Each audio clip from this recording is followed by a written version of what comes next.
Let's go ahead and begin. Good afternoon, everyone. Good afternoon, Paolo.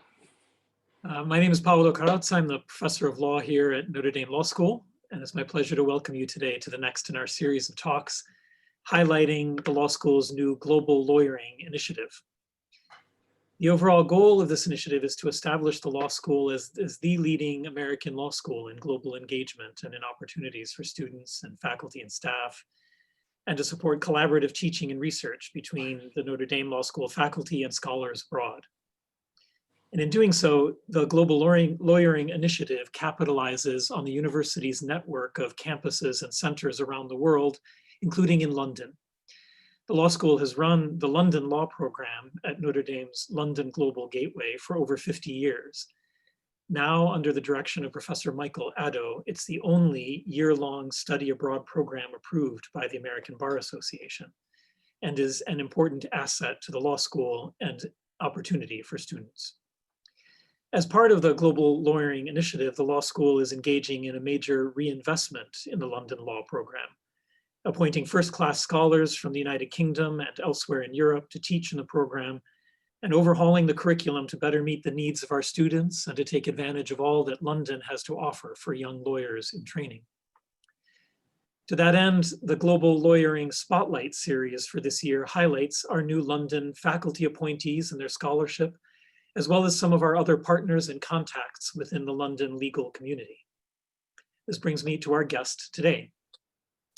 It is my great pleasure to introduce to you Mr. Timothy Otty.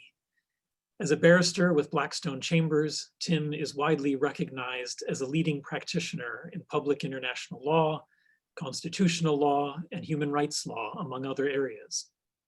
He's currently the member from the United Kingdom on the European Commission for Democracy Through Law, known also as the Venice Commission, where I have the privilege to serve alongside him, and quite literally alongside him, in as much as we're seated alphabetically by country, and so the members from the United Kingdom and the United States are side by side. Tim was appointed Queen's Counsel in 2006 and has wide experience as leading counsel, not only in United Kingdom courts and other Commonwealth domestic courts, but also in a range of international courts and tribunals. He's appeared in more than 40 cases at the European Court of Human Rights and has also acted in an advisory capacity to United Nations office holders. Among his most significant cases, some of which he will speak to us about today, are successful challenges to the death penalty in Turkey, leading to abolition in that country, to the denial of habeas corpus rights for detainees at Guantanamo Bay, to the restriction of fair trial rights in the war on terror, and to the criminalization of consensual homosexual conduct in the Commonwealth.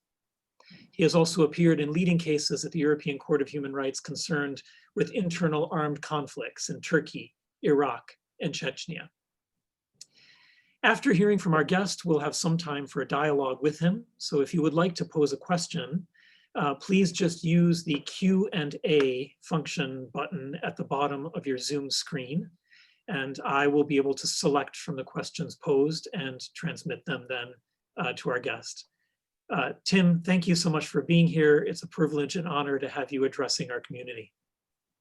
Paolo, thank you very much indeed. And please tell me if I go mute at any point or there are any technical issues. The focus of my talk today is litigation that played a prominent part in my professional life in the first decade of this century. But I'd like to reach further back and put those events, beginning with the terrorist attacks of 9/11, into some historical perspective and to try to illustrate perhaps their relevance to some of the events we're confronting even today. It seems to me that there are important lessons we can draw from the cases I'll seek to describe, even though the war on terror is perhaps now far less prominent among our day-to-day concerns than it has been in the past. The central question that I would like those listening to reflect on as I talk is whether there are some lines that democratic governments of whatever political character should not cross, whether there are some values which must remain uncompromised if we wish to live in a free society, and how those things can be measured. The answer I would propose is that there are such lines and that it is critical that the courts, acting independently and apolitically, are able to assist in defining them.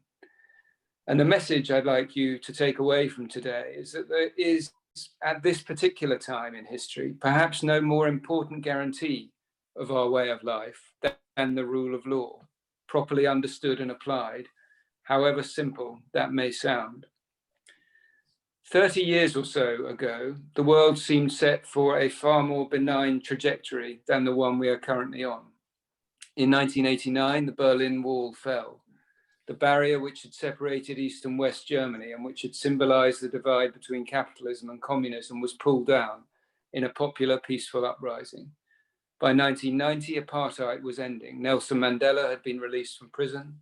The peaceful transition to democracy, both in South Africa and across Eastern Europe, was underway. The first President Bush spoke at this time of a new world order, and he assembled a truly global coalition to reverse the flagrant breach of international law represented by Saddam Hussein's invasion of Kuwait. It seems remarkable now to look back on that time and the era of hope and global cooperation which was envisaged. I was then in my last year studying law at Cambridge University and then at Bar School when all of this was happening.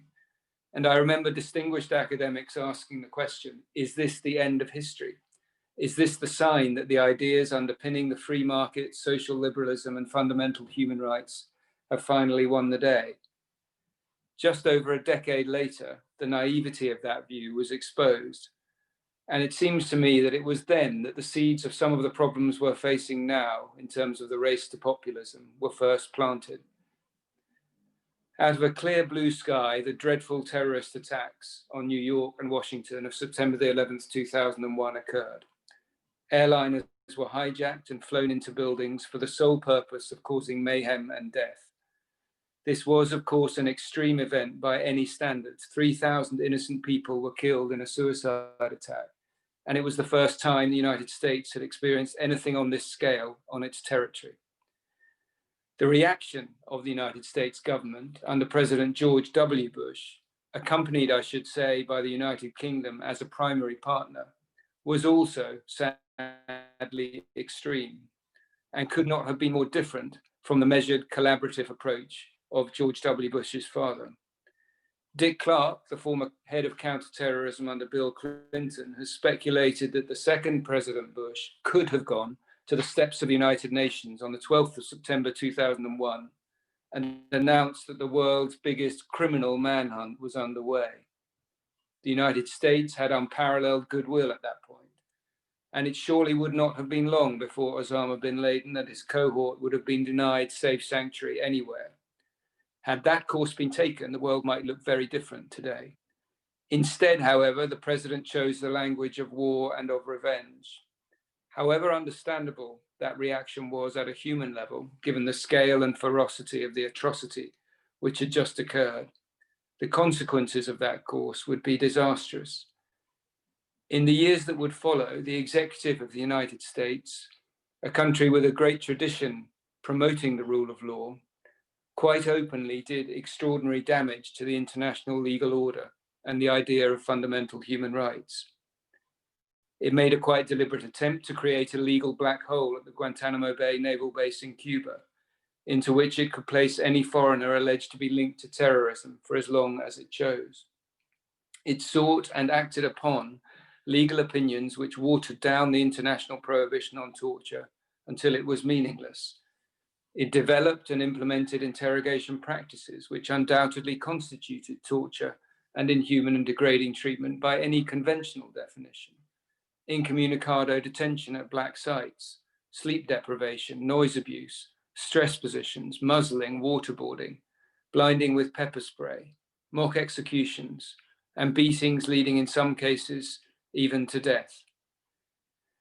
The lack of basic humanity which the regime at Guantanamo itself came to symbolize was perhaps most vividly illustrated when in June 2006, a State Department official would publicly describe the suicide of 3 Guantanamo inmates as a good PR move. Prior to those successful suicide attempts, there had in fact been dozens of unsuccessful ones, though these were formally recorded in military records not as attempted suicides, but in a term George Orwell might have coined as SIBs, or self-injurious behavior episodes designed to attract attention. This was just one example of how ordinary language had been distorted by the development of an entirely new lexicon in the war on terror. Abduction to a country which practiced torture and where unchecked interrogation could occur was known as extraordinary rendition. Simulated drowning was waterboarding, and a sleep deprivation program involving 20-hour interrogations and repeated forced removal from cells was called the frequent flyer program. This was denial of basic truth through manipulation of language that we of course now see on a disturbingly regular basis in the practice of politics through social media. But perhaps most striking of all, the Bush administration used what had happened on 9/11 as justification not just for warlike language, but for war itself, suggested links between Osama bin Laden and Al-Qaeda and Saddam Hussein, based on compromised evidence we used to justify the invasion of Iraq in 2003. Questionable intelligence asserting the existence of weapons of mass destruction was produced to the United Nations. And in this country, alongside all of this, stood a Labour government led by Tony Blair, elected to office with a promise of an ethical foreign policy, but now willing to tolerate the prolonged incarceration of British citizens and former residents at Guantanamo Bay, willing to share intelligence with the CIA despite the knowledge that it might lead to rendition and torture, willing to deploy members of our own intelligence services to support the brutal interrogation of terrorist suspects by the Americans or others less squeamish than us. And then, perhaps most faithfully, willing to embrace and advocate a highly dubious interpretation of international law to follow the United States into Iraq. The basic position taken by both the Bush administration and the Blair government was trust us. We have been elected by the people, and we need to take some extreme measures to keep them safe. If that meant setting aside the prevailing view of international law, if that meant overlooking due process or the rights of a detainee, then so be it. This was all about the greater good. We were the good guys, after all. The fight back against all of this came slowly but inexorably from NGOs, from the press, from civil rights lawyers, and ultimately from the courts. And it's in this context that I became involved as a then relatively junior lawyer. And it provides the first example of the law being able to make a difference, to operate as a necessary check on state power. A small NGO just off Broadway in New York, the Center for Constitutional Rights, took on the representation of some of the detainees at Guantanamo, including a British man held there, Shafiq Rasul.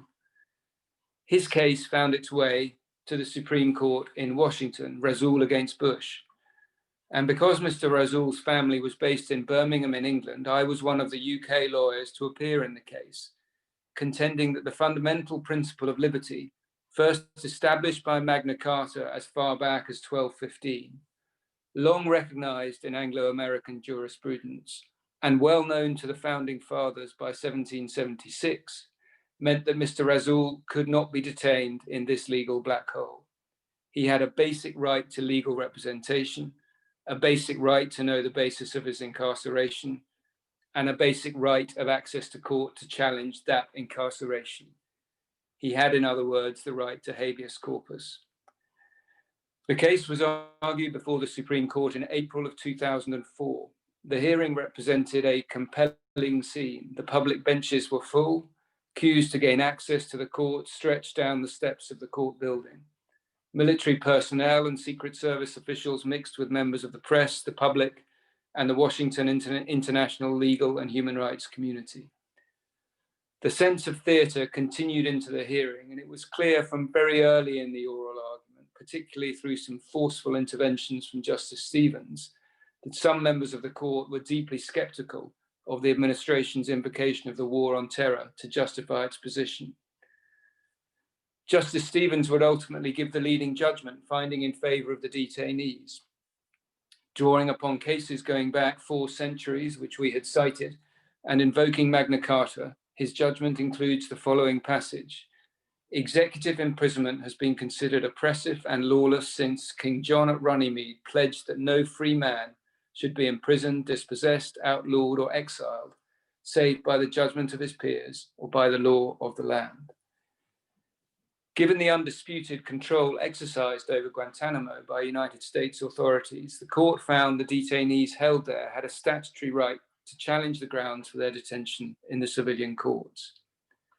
The Supreme Court's decision in Rasul permitted the detainees to bring habeas petitions in civilian courts to challenge the legality of their detention. Perhaps most crucially, it also led to legal access to Guantanamo, and so through the lawyers who went there to the emergence of the legion tales of abuse occurring there.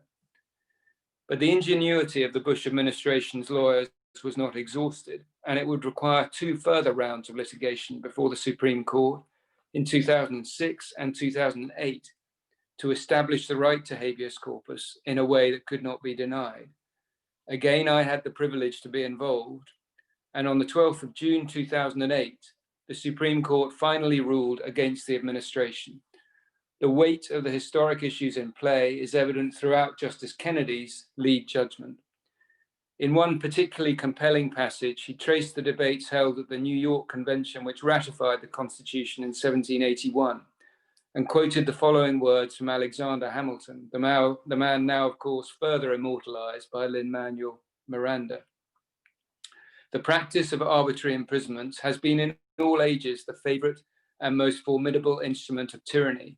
To bereave a man of life or by violence to confiscate his estate would be so gross and notorious an act of despotism as must at once convey the alarm of tyranny throughout the whole nation. But confinement of the person by secretly hurrying him to jail, where his sufferings are unknown or forgotten, is a less public, a less striking, and therefore a more dangerous engine of arbitrary government. Not difficult to see how Alexander Hamilton, at least, would have viewed the practice of secret hurrying to jail, which we now call extraordinary rendition.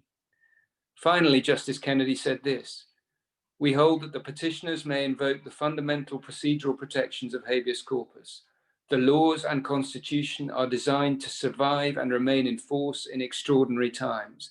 Liberty and security can be reconciled, and in our system, they are reconciled within the law. The framers decided that habeas corpus, a right of first importance, must be part of that framework, part of that law." But lest there be any room for complacency, the court was deeply divided, ruling in favor of the detainees by a single vote. And Justice Souter, one of those to agree with Justice Kennedy, emphasized that while the outcome was a victory for persistence, it was hardly a victory for the rule of law, when men could be detained without charge or trial for what was then almost 7 years. So much for the legal story. What of the men at the heart of it, the detainees themselves? At a joint press conference with an apparently startled Tony Blair in July 2003, President Bush was asked about the detainees at Guantanamo. Unburdened by any need to scrutinize evidence, any concerns for due process, or any regard for the presumption of innocence, he responded by saying, "The only thing I know is that these are bad people." Donald Rumsfeld, of course, had famously gone further, describing the detainees as the worst of the worst. The bare statistics cast very grave doubt on that summary. Of the total of 779 men held at Guantanamo, some as young as 13 or as old as 90 at the time of the detention, 729 were ultimately released after years of detention without charge. 9 committed suicide, and of the 41 who now remain, only 23 have been charged with any crime. The other 18 are now in their 19th year of detention without charge or trial. The Guantanamo experiment achieved nothing in terms of the fight against al-Qaeda. Instead, and most obviously, as well as involving grave injustice to the men held and ill-treated there, Guantanamo became one of the first points of reference for al-Qaeda recruiters. It made it easy to characterize the United States as hypocritical in any debate about human rights. And it showed the utterly self-defeating nature of the abandonment of principles which had taken almost 800 years to develop. Perhaps more insidiously, Guantanamo became, not as it should have been, just a symbol of egregious abuse far across the line, of what was acceptable and consistent with our traditional constitutional principles. It was also used as an indication of where that line was, making almost anything short of it apparently acceptable in response to the terrorist threat. And that last point would be vividly illustrated by a raft of other litigation I was personally involved in on my own shores in the United Kingdom, and which I'll now briefly turn to. Between 2005 and 2010, the Labour government argued for indefinite detention of foreign terrorism suspects, the admission of evidence obtained under torture, the extension of pre-charge detention to 42 days, the use of anonymous witnesses in criminal trials. Perhaps most extraordinarily, by the 2005 Prevention of Terrorism Act, it claimed that the government had the power to impose 16-hour curfews, 24-hour searches, and blanket visitor and meeting restrictions on the basis of reasonable suspicion alone and on the strength of entirely secret allegations. And it asserted that the right to have a damages claim against the security services for involvement in extraordinary rendition was either simply non-justiciable or would have to be heard substantially in secret. Those arguments were all ultimately rejected by the courts after wave after wave of litigation and multiple trips up the appellate ladder. But the fact that they were advanced at all showed a troubling failure by those in government to understand or adhere to basic concepts of fairness and basic principles governing the rule of law. I'd like just to mention very briefly 4 of the key cases I was involved in a little more detail. A, against Secretary of State for the Home Department, was the first. In this case, the government sought to defend a regime of indefinite detention of foreign terrorist suspects. It was said that these individuals would be susceptible to deportation, but could not be deported to their countries of origin because they would risk torture if sent back there. And on that basis, it was said that they could be detained indefinitely in immigration detention in maximum security prisons in the United Kingdom. The government prevailed in that argument at the Court of Appeal level, but failed on it in the House of Lords, our predecessor of our Supreme Court, with the House of Lords ruling that the application of such an extreme regime only to foreign nationals was, by definition, in and of itself discriminatory, and in circumstances where it could not be said that the terrorist threat emanated only from foreign nationals, it was irrational. A number 2 against the Secretary of State for the Home Department, a successor case to that one, parallel litigation relating to the admissibility or otherwise of evidence obtained by torture. The government argued that in determining whether or not to subject someone to administrative detention or other restrictive measures, it was open to the executive to rely upon evidence which had been obtained by torture by foreign states, provided that the United Kingdom agencies had played no part in such torture. Again, perhaps remarkably, the Court of Appeal in England upheld that argument by a majority decision of 2-1. I was involved at the appellate stage then before the House of Lords, and the Judicial Committee of the House of Lords ruled by 7-0 that that was simply wrong. The fundamental prohibition on torture had been known to the common law for centuries and could not be set aside for administrative convenience. Indeed, it went further and said that for any court to admit evidence obtained by torture, whoever it had been perpetrated by, would degrade the integrity of the judicial system. One particularly striking passage of argument from that case I just wanted to give you by way of example to bring to life the gravity of the issues at play. I was led in that case by a man who was and is a very senior counsel, now retired. Prior to practicing at the United Kingdom Bar, he was Nelson Mandela's trial lawyer in South Africa and had been involved in many of the major civil liberties cases in that country. His name was Sir Sidney Kentridge, and when he came to argue this point about the integrity of the judicial system, he put it this way to the House of Lords. He said that the government's argument was that the evidence obtained under torture could be admitted subject only to submissions about weight. And he asked the judges to reflect upon how they would weigh up such evidence. would they assess its weight by reference to how long a particular fingernail had been pulled out, for how many hours an individual had been hung by his arms from a wall? And he gave a series of other examples. And then he concluded by saying, any basic consideration of these examples illustrates that this is an exercise no court, properly so called, should engage in. The third case I wanted to mention, AF against Secretary of State for the Home Department. This was the case concerned with the imposition of extreme restrictive measures that I mentioned in my summary earlier.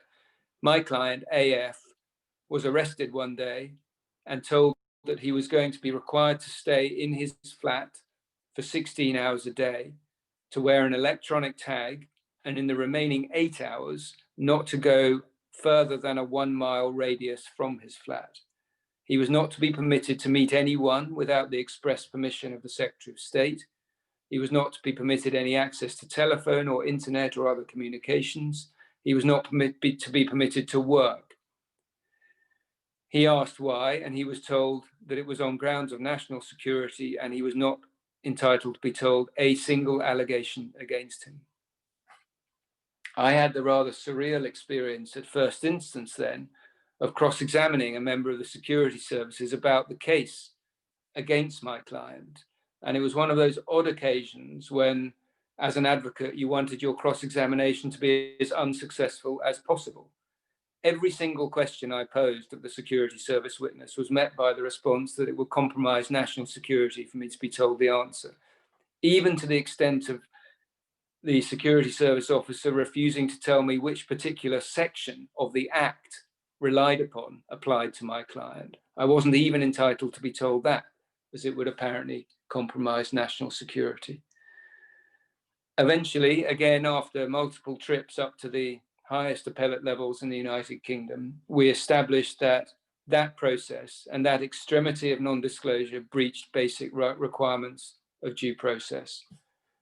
The control order, as it was called, against my client was quashed, and he obtained damages for the security services for the unlawful nature of the restrictions he'd faced. Finally, the fourth of the domestic cases I wanted to mention, Bel Haj against Straw and others, which is a fascinating case in many respects. It's fascinating factually, it's fascinating legally. It's fascinating factually because it illustrated how the world can turn. Mr. Bel Haj was a leading member of a group called the Libyan Islamic Fighting Group.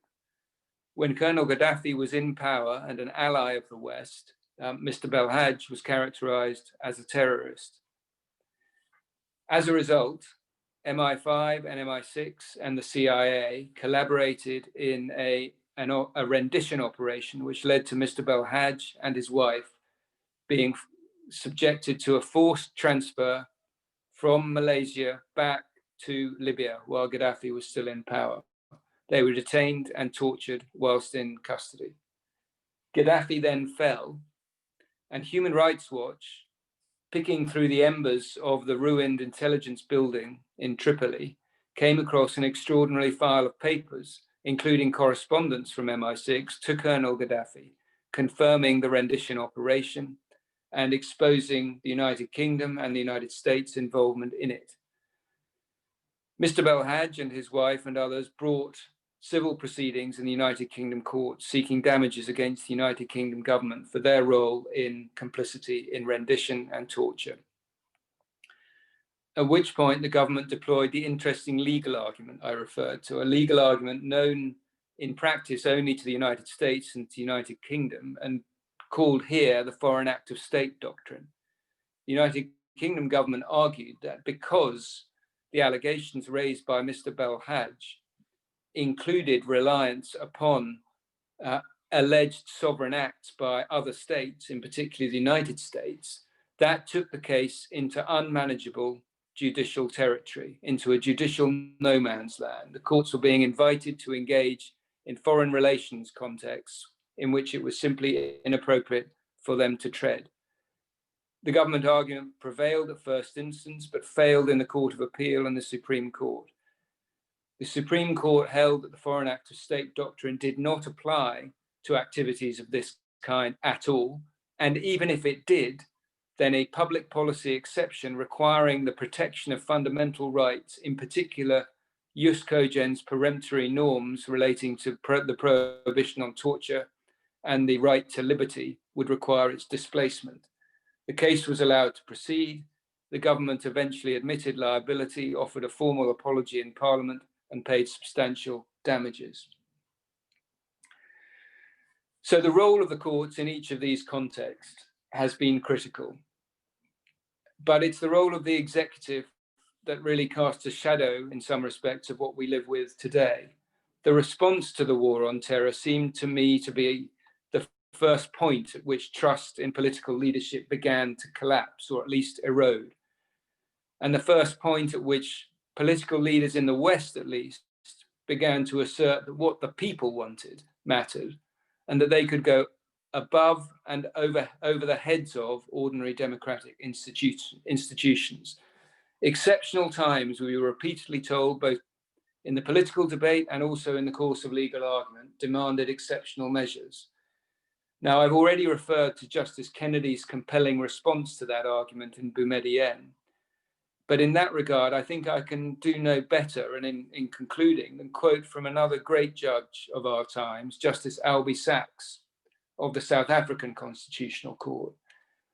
Justice Sachs was an ANC exile when himself the subject of an attempted assassination attempt by South African security forces. Following transition, he became one of the judges of the new Constitutional Court. In a lecture he gave in London in 2006, he spoke of the ever-expanding nature of detention laws in apartheid-era South Africa. And he said the following: when 90 days wasn't enough, they needed 180 days. And then they said, but that's not enough. We need indefinite detention, because they always exploit the fact that they know they can come out after a certain period. That's the problem with the exceptional. The exceptional becomes the normal, and then it becomes too little. And then you have to make it more exceptional and more exceptional and more exceptional. And the dagger aimed at the enemy, in the end, is plunged inwards, perforating the very character of your own society and rupturing precisely what it is supposed to defend. And that seems to me to capture the basic role of a constitutional system and the critical importance of independent and functioning courts. And I should emphasize, given the febrile debate that I've been witnessing from thousands of miles away, that both of the judgments that I've referred to in the Supreme Court in the United States, that of Justice Stevens and Justice Kennedy, were of course given by Republican-appointed judges. It will always be the tendency of governments faced with times of crisis to overreach. No politician wants to be told you could have done more. And it's in this context absolutely vital that the courts operate independently and fearlessly and fasten themselves hard to basic principle in upholding the rule of law and the rights of the individual. That seems to me to be the great challenge we face now in a time when reasoned debate is alarmingly thin. And that seems to me to be a role that we all as lawyers can play a critical part in supporting. Thank you very much for listening. Paolo, I've gone slightly over the allotted time, but I hope that gives enough time for any questions. Well, I'm sure that I speak for everyone else in saying that going over the allotted time, I didn't notice for a moment because it was such an engaging and bracing, but also inspiring reflection, Tim. So thank you so much for that. And for your role in all of these. So before I start asking a few questions of my own, I'll just again repeat that I invite all the participants, if you'd like to ask a question, to post it using the Q&A function at the bottom of your Zoom screen, and I will then pass along those, or as many of them as I'm able to get to our guests today. While they're doing that, Tim, let me ask you a few things. I mean, one is, you've been one of the most active and successful litigators before the European Court of Human Rights as well, in all of this period. Your narrative here in all of these cases was really focused on domestic litigation and domestic courts. What role, in your experience, having done both and integrated both, what role does the European Court of Human Rights play, and in more generally, the international norms of human rights and the institutions and processes in trying to maintain that line that you're encouraging us to focus on and keep sharp, just in your own personal experience? Sure. Well, I mean, two observations. Firstly, so far as the domestic cases I've mentioned are concerned, we relied heavily in the course of the argument in those cases on the principles developed by the European Court of Human Rights. We have incorporated effectively the European Convention on Human Rights into our domestic law through the Human Rights Act. And it was through the prism of the Human Rights Act that the House of Lords was able, for example, to find that the initial detention regime here was discriminatory. But for that, it would have been bound by parliamentary sovereignty to simply say, well, this is tough. Parliament has decreed that this is what's going to happen, and there's nothing we, the courts, can do. So in that respect, it was critical for the purposes of domestic litigation. So far as the role of the European Court itself is concerned, it seems to me that it plays a critical supervisory role because it provides a degree of distance from the heat of political battle and tension and competing interests. And I'll give you two examples of that. One from a context I wasn't involved in, but which is seared in the experience of anyone in the United Kingdom, namely Northern Ireland, and the other, which I was directly involved in more recently in relation to Turkey. So far as Northern Ireland is concerned, we had very serious problems in Northern Ireland in terms of terrorism, and we had very serious problems in Northern Ireland in terms of human rights abuses by the security services and the police. We were the ones in the 1970s to develop some of the techniques that ended up being endorsed by John Yoo and others in the context of the Guantanamo regime: stress positions, hooding, noise abuse, and so forth. And we, the United Kingdom, argued before the European Court of Human Rights that none of this breached the prohibition on inhuman and degrading treatment, and certainly didn't constitute torture. And it took the European Commission and the European Court of Human Rights with international judges to take a step back and say, well, no, there are basic principles at stake here which are being breached, and you are in breach of those prohibitions. And we benefited, the United Kingdom benefited as a society as a result of that international supervisory umbrella, because it provided a check upon what was occurring. So it's extremely valuable, it seems to me. I saw that more vividly in the context of Turkey when I represented the leader of the PKK, Abdullah Öcalan, in his challenge to the fairness of his trial process and to the death penalty imposed upon him in Turkey. Because of the extraordinary level of hostility he faced and the extraordinary level of tension between the PKK and its own involvement in atrocities, there was effectively no prospect of him getting a fair trial in Turkey.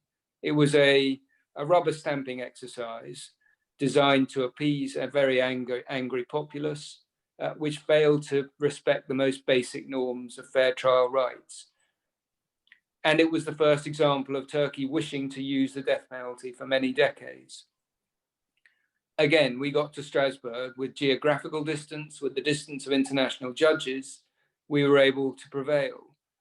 And what's perhaps important to observe is that whilst Öcalan's conditions of detention improved dramatically, he was no longer kept in isolation. And of course, most significantly, the death penalty imposed upon him was overturned and his life was spared. The world didn't collapse as a result of international law stepping in and preventing Turkey from doing what it wanted to do. Turkey's national security didn't collapse, but what was maintained was an adherence to the rule of law and basic European standards, none of which would have been possible without an international umbrella. Judges come under immense pressure to take difficult decisions, and it seems to me they are rightly emboldened and empowered by the presence of an international legal system and a rules-based international legal order. Thank you. Let me ask one more and then turn to the questions that that are coming in from our participants. So much of your story depends, as you yourself acknowledged at both the beginning and the end of it, on the presence of independence and apolitical courts and the integrity of those courts. In systems where those judicial systems are relatively strong, there is much more room for advocacy to protect the rule of law and these fundamental rights.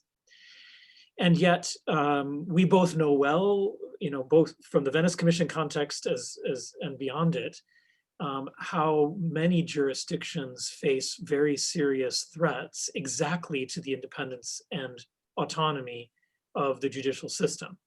How much of the new sort of leanings towards more authoritarian forms of governance are oriented in many ways first towards compromising the independence of the judiciary, perhaps then opening the door to so many other things. So in such circumstances, what would you do? How would we advocate for, and what steps ought to be taken to try to ensure that premise that is necessary for everything else that you've talked about to follow?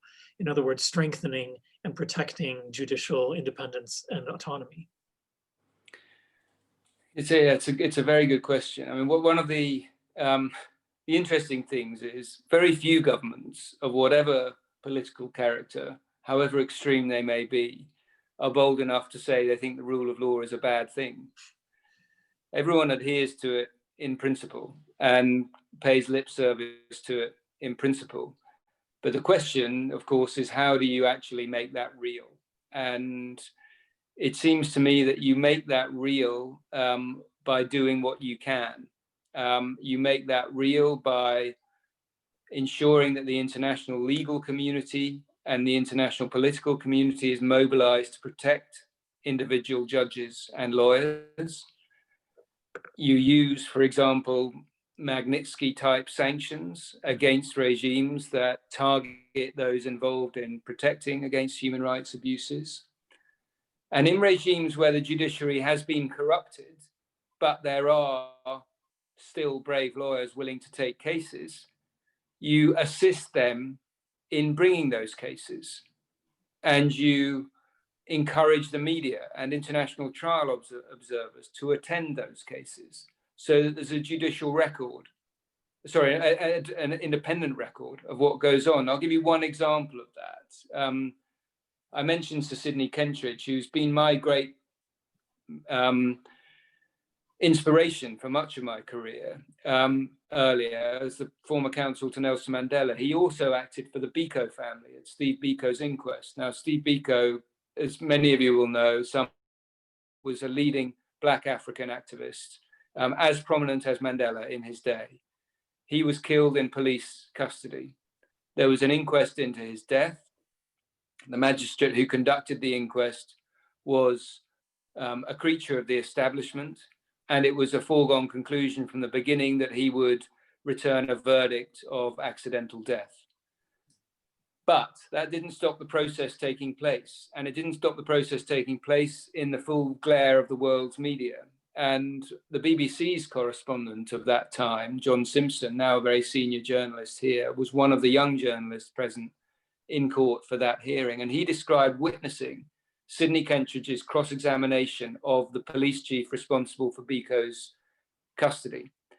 And Sidney went through every single provision of South African legislation designed to protect detainees' rights, which had been breached in the case, painstakingly, subsection by subsection, simultaneously cross-examining in Afrikaans and translating the questions and the answers back into English so that the watching world media could understand what was going on. Now, Sidney went on through this process of going through the legislation for some considerable period, and eventually the police chief cracked and said, when Sidney had said for the 10th time, well, this wasn't consistent with the law, was it?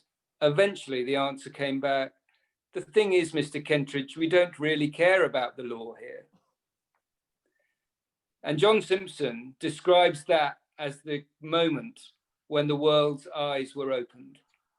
It was no longer possible to characterize the apartheid regime in South Africa as a law-abiding, functioning executive. It was a lawless state on its own admission. And John Simpson, who was correspondent in South Africa for many years, described that single moment as the beginning of the end of apartheid. So it's a question of doing what you can and bearing witness when you can't do more. Wonderful. So one of my faculty colleagues, Mark McKenna, says that, notes that you describe the courts in somewhat heroic terms, and that's understandable, especially compared to the alternatives of not having independent courts through which to litigate. But notes that even by your description of the litigation in the United States, it took 8 years for the Supreme Court to insist on a protection of even very basic rights. So that doesn't seem to be a very strong stand for human rights by certain measures, and not entirely a success story. So what, how should we understand that? I mean, when justice is so delayed, even in constitutional systems that otherwise are relatively well-functioning and healthy ones, does it really make sense for us to continue to look to courts and to be resting so much of our faith in the protection of rule and law in such processes of litigation that take so long and are very uncertain? It's an entirely fair point, and that's why I emphasize what Justice Souter had said, that this was no judicial victory. Justice delayed is justice denied. 8 years is too long. As I said now, there are men there now 19 years on who haven't faced charge or trial. So it's by no means a panacea. I suppose I have portrayed the courts in this way because it helps me get out of bed in the morning and fight the cases, to feel that we're achieving something. I'm not for a minute suggesting it's a silver bullet. It does seem to me, though, that at the moment, when there is across the world such a chasm in terms of political leadership and basic constitutional literacy, that the courts are almost the only game in town. Now, that doesn't mean that they're perfect, but they're at least a tool where rational debate, by definition, has to occur, where decisions, by definition, should be based upon evidence, not upon who has the loudest voice. And so I'd share those concerns, I'd share that caution, and I'd simply say it's all we've got at the moment. Now, I started an NGO, which I'm happy to talk about on another occasion, 10 years or so ago, to fight for LGBT rights across the Commonwealth. And I had no illusion that when bringing cases in that sphere, in some of the jurisdictions we've been fighting, that we would defeat homophobia. But when I launched the NGO in the Houses of Parliament here, I quoted from Martin Luther King and what he'd said in the 1960s.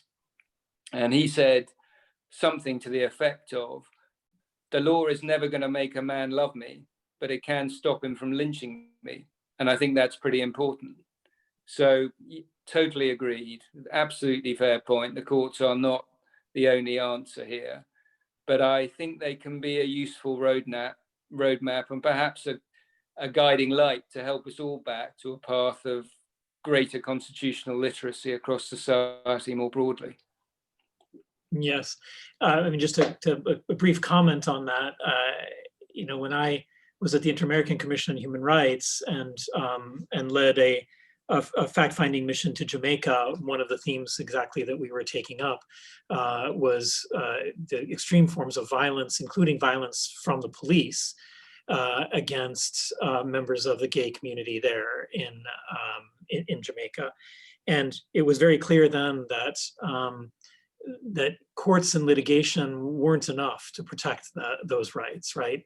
That it involved questions of as basic as education and certainly as pervasive as political activism and organization and so forth. But at the same time, it seemed to me that to confirm what you're saying, the legal aspect of it, the rule of law aspect, as mediated through lawyers and courts, was an essential part of exactly that larger political, cultural, educational change as well, and didn't stand apart from them. And I think that's very much the story that you're telling as well. Yeah, I think that's absolutely right. I mean, it's the lesson of all authoritarian regimes. If they're faced with a report from Amnesty International, for example, condemning what they've been up to, they'll just say, "Oh, well, they're just a bunch of radical activists. We don't believe anything they say. There's no truth to what they're saying." Much more difficult to respond in that way to a judgment of an international court or a judgment of a senior appellate court in a respected jurisdiction. So it's about creating a record and building for the future. And it's certainly not delivering the ideal. I agree with that. Yes. Well, so one place that, again, that you've pointed out that it's far from ideal is in the fact that there are still 19 detainees at Guantanamo, and or more, but 19 that you described. 19 years on, there are still 19 detainees. years. I'm sorry, 19 years on, there's still detainees, and Guantanamo without charges even being entered against them. So again, I mean, not so much as a general assessment about the effectiveness of the rule of law, but from a more practical point of view of advocacy for the protection of human rights, what could be done to help assure that those detainees, even so long after the fact, do receive some due process and protection of a rule of law? Is there any way that, practically speaking, that lawyers, aspiring lawyers, could help to advance justice in those circumstances? Well, one of the lessons I've learned from, I mean, I've always rather enjoyed the luxury of just litigating and not worrying about the wider stuff. But one of the things I've come to learn, particularly in some of the international litigation I've been involved in, is that to achieve real change in very difficult contexts, you need a very effective communication strategy to run alongside that. And in the end, the problem with Guantanamo is entirely solvable if you can get a majority in the Senate and a majority in the House of Representatives and a president who are willing to do something. You had, before the current president, you had probably the most constitutionally literate president there'd been for many years. He failed to close Guantanamo, arguably because he wasn't sufficiently good at building alliances in the Senate. He wasn't sufficiently good at bilateral stuff with the John McCains and so on.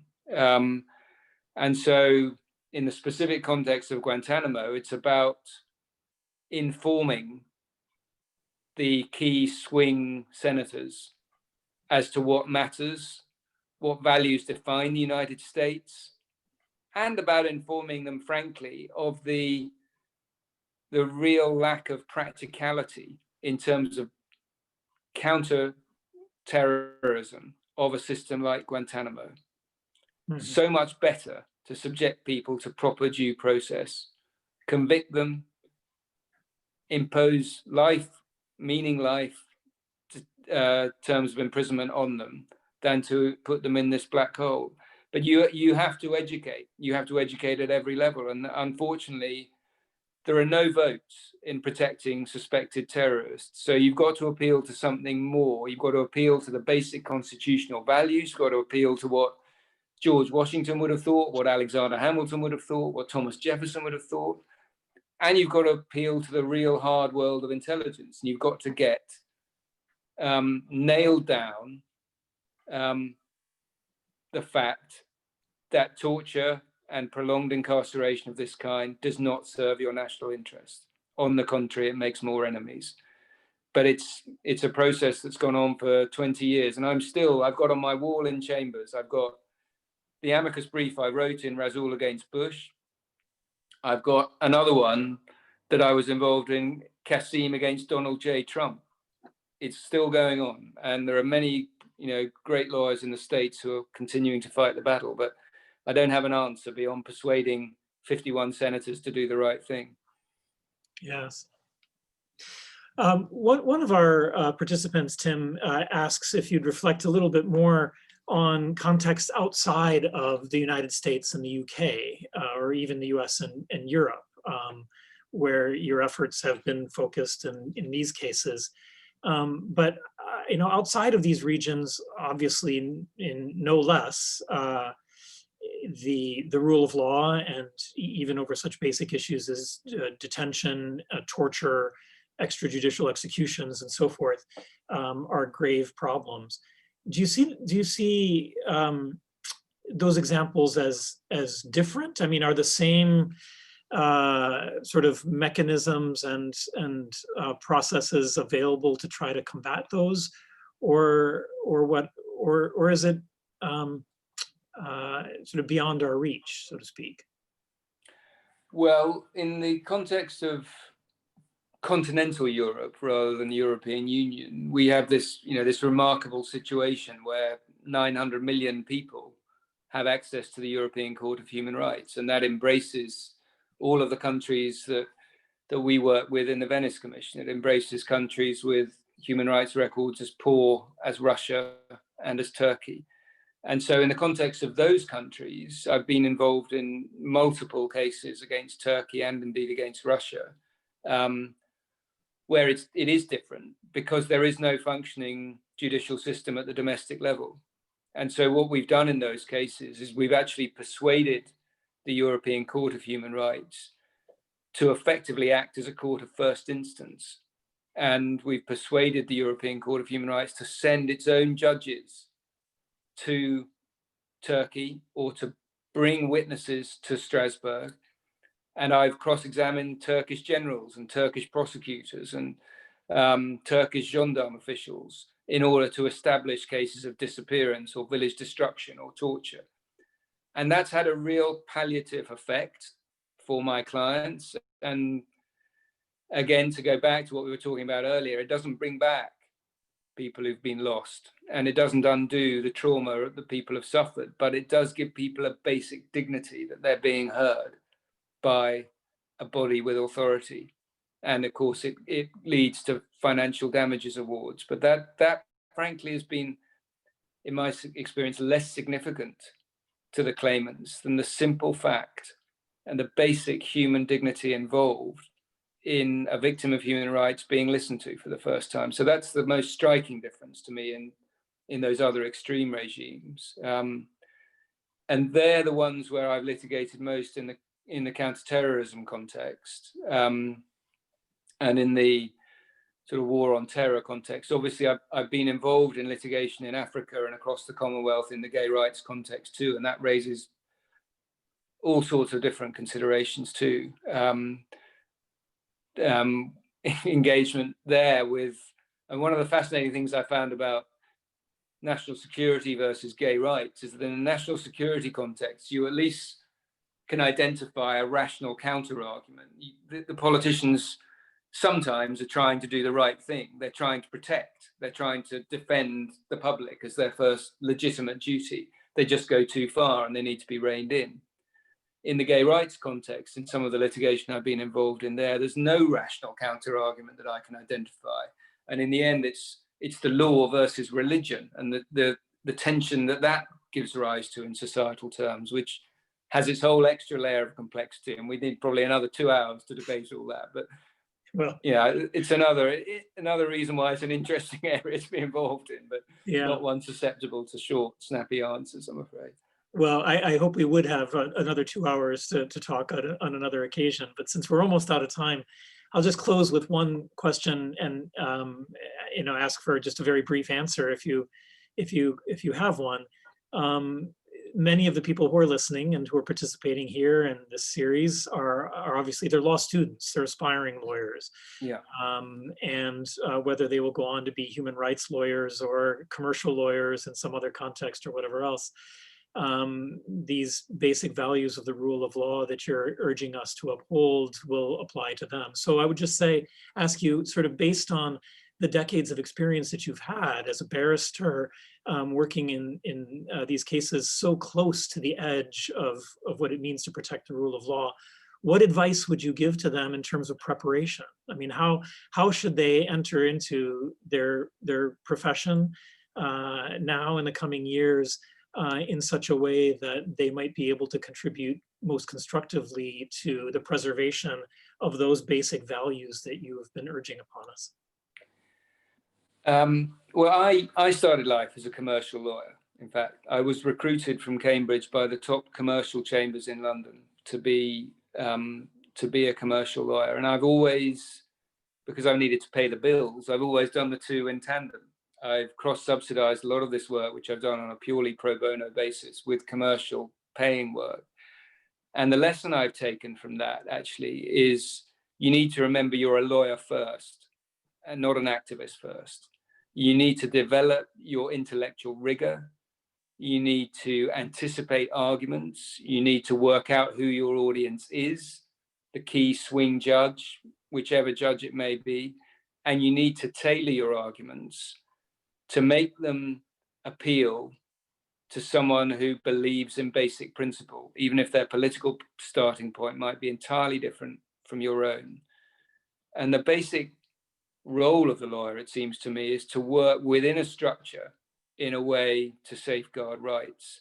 And I think actually I would encourage everyone, if they can, to get the best training they can, both at university level and then if they can through a top law firm, because whatever field you then end up going into, that will stand you in incredibly good stead. And I've always found that the fact that I spent many years doing very dry commercial cases where every single detail mattered, where there wasn't a trace of emotion involved in the case, and every single fact and legal point had to be mastered, was immensely valuable to then take and deploy in the more emotive human rights context, because you can then present your case with rigor, with clarity, and with, I suppose, perhaps in some cases, most reassuringly to the judges, a conviction that if your arguments are accepted, the world as we know it won't collapse.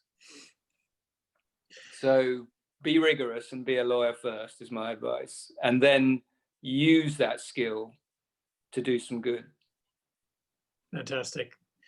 Tim, I can't thank you enough. I wish we could go on for a long time, but you've been so generous to spend this time with us from the UK, and I'm sure I speak for all of the audience in just expressing our gratitude for everything that you've had to say. It's been very inspiring.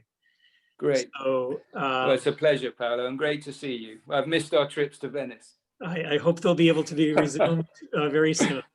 Yeah. Right. Thank you very much. Goodbye. Good to see you. Take care, everyone. Bye.